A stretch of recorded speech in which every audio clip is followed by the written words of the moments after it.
2 damn phones. Babylons can't crack the code. Used to sip out styrofoam, but What's up, guys? TJ17 Sniping here, back at another video, and today we are going to be doing snipe filters part 2. This is an updated version after you guys know how the 2K market has changed a lot with all the new packs.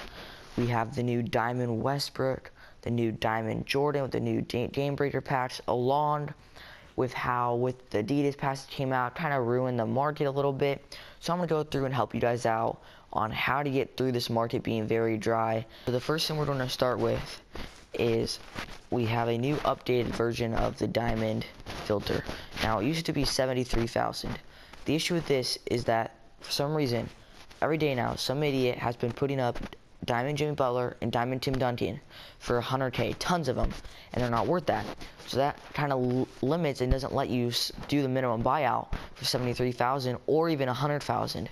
So now we're just been doing the division, which is Northwestern.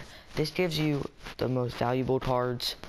You're missing out on the Jordan and some other cards, but this is the best filter where it gives you most of the cards.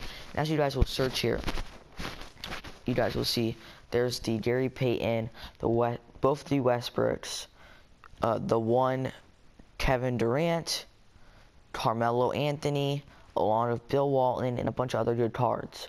So what you do here is you're going to do minimum buy now 500, and you're going to, once this goes through, you're going to look through for pretty much every single card besides the Bill Walton. Now, as you see, there's none right now. The Bill Walton is barely 100,000 though, so don't buy Bill Walton for 100,000. You're going to try to buy everyone besides Bill Walton for 100,000, and try to buy Bill Walton for, I would only buy Bill Walton for like 50k or less. That's the only time it's really worth it. So that's the new thing, and this still works really well. As you guys, if you guys watch CarlosStory, I mean, he just posted a video of a guy who missed a Carmelo Anthony and a Diamond Westbrook from the snipe. So they do come up, guys. Just try to be, you know, very patient and really just grind and snipe a lot to try to get these cards. Now the next thing that we're going to go through is we're going to go through the Ruby Moments filter. Now this is good for the people who like all the budget ballers, like they don't have that much MT. I recommend doing Ruby Moments for the cheapest price. Since rubies drop down in price, you can really get some of the good rubies now for really cheap. And what I like about this filter and why I'm going to use this filter is because these Ruby Moments cards are still going up. They have gone up like 1,000. Like these used to be like really cheap, like 1,500 MT. So you can hold on to these too, which is another good thing. So really, let's say you snipe a guy for 3,000 and he's worth 12,000. Maybe he'll be worth 15 or 17 or 18,000. Who knows? In a week or so, or even less. So that's the other cool thing about that filter. So that's that filter. Now we're going to move on to the Amethyst Moments filter. Same thing with this filter. Prices have dropped, so I recommend holding on to these players as well a little bit longer. And I'll just do the Amethyst Moments for the cheapest price at the time. The time does fluctuate, but usually it's around 9 to 10k here, guys. Then we're going to go to the Ruby Historic. The Ruby Historic, I recommend doing two things.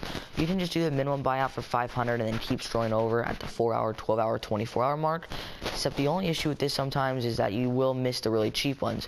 So right after you snipe, I recommend going right away and putting in minimum buyout 500 and doing maximum buyout of 20,000. What this does is gives you the really hard ones to get that people will look for when they'll put up, some idiot will put up one for really cheap. Then right after you do that and you either get one there or there's nothing there, then I would go over and get rid of this and then just do minimum buyout 500 and scroll over to try to get the expensive ones that sit on the market more. So that's what I would do then. Now before we go forward from here, I just want to say, because you guys are asking, the refresh times for Xbox, I'm not completely sure. I'm pretty sure that it's on the dot, so like 0, 15, 30, 45, and so on. Where I know for sure PlayStation is anywhere from 01 to 02, so then like 016, 017, 030, 031, 032, 046 and 047 and so on.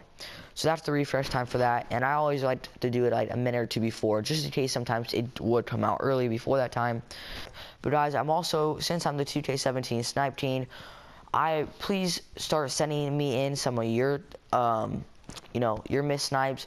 Either like comment below what they were on my YouTube channel, or go check out my Twitter at the 2K Snipe Team 23. Go check out that, and you know, start sending me your fails or you know, your snipes, and I can start putting videos together. So please do that. But before we hop off here, guys, I just want to say, make sure you go subscribe to my channel, leave a like, comment what you want for the next videos, comment like I was saying earlier on your snipes, missed snipes, and also share this video, because when you share this video, guys, it helps me get way more views,